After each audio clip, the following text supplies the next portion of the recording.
Sveiki. Ačiū, kad stebit mano kanalą ir prenumeruojat, ačiū, kad spaudžiat patiktuką, ačiū, kad komentuojat, ilgai nemaišysiu tų didelių kortų. Leidžiu jums išsirinkti iš 4, kuri geriausiai patinka ir pasakysiu, kuo nudžiugins mus rytojus.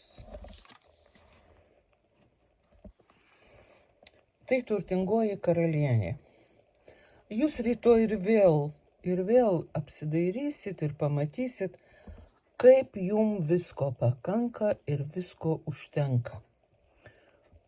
Jūs galbūt norėtumėt išleisti kažkur savo pinigų, bet apsidairot ir matot, kad nieko jums dabar nereikia. Tai todėl jūs nutarėt susikviesti savo mylimiausius žmonės, iškepti jiem pyragą ir juos pavaišinti. Ir gauti visas tas geras emocijas, kai žmonėms skanu, kai jie valgo, kai jie užgeria skaniais gėrimais ir giria jūsų kulinarinius sugebėjimus ir giria jūsų namus ir jūs pačius taip pat. Jūs mokat valdyti ir tvarkyti savo turtus, savo kapitalą. Mokat derėtis, mokat tartis, mokat taip minkštai ir švelniai viskam vadovauti. Jūs mylit savo artimuosius, mylit jūs ir save. Ir visa tai, ką jūs rytoj padarysit, ar tai bus vaišės, ar tai bus koks linksmas pasisėdėjimas, ar pasitarimas, ar pasikalbėjimas, ar išklausimas, viskas bus apie tai, kokie jūs esat dosnūs, kokie geraširdžiai ir todėl labai savo ir turtingi. Kai šitą pamatysit, jūs labai apsidžiaugsit. Tiesą sakant, jūs žinot apie tai, bet kartais pamirštat ir jums reikia primint. Tai va, rytoj pasidžiaukit būtinai.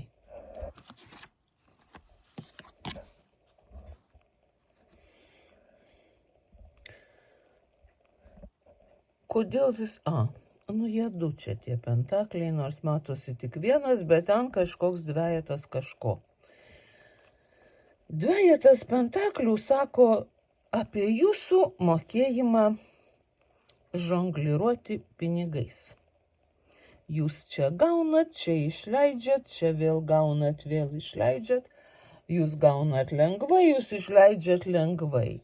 Jūs gaunat su dėkingumu, išleidžiat be jokio liūdesio, be jokio apgailestavimo. Visi jūs mato kaip labai turtingą žmogų, nors jūsų pajamos ne kažką didesnės už išlaidas.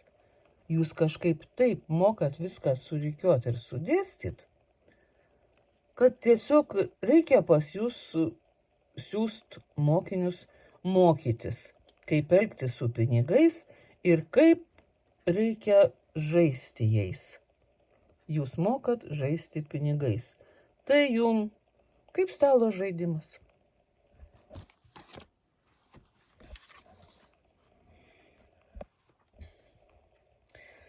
O čia jau mintis. O čia jau jūsų išmintis, čia jūsų apskaičiavimai, čia jūsų visko patikrinimai, jūs viską sukontroliuojat, jūs viskuo pasirūpinat. Čia jau jokių emocijų jums nereikia. Jūs grinai įjungę savo sveiką protą, tikrinat viską, kas vyksta. Jeigu kas nors jums nepatinka, jūs nepuolat liūdėti. Jūs imat ir greitai viską ištaisot. Tai rytoj jūs matomai turėsit kažką ištaisyt, pataisyt, galbūt perdaryt, galbūt liept kažkam perdaryt. Bet jūs tai sutvarkysit. Jūs turit specialų protą, specialią galią ir tokį ypatingą ketinimą, įvesti tvarką visur. Jūs, kai tvarką įvesit, labai pasidžiaugsit dar kartą, eilinį kartą.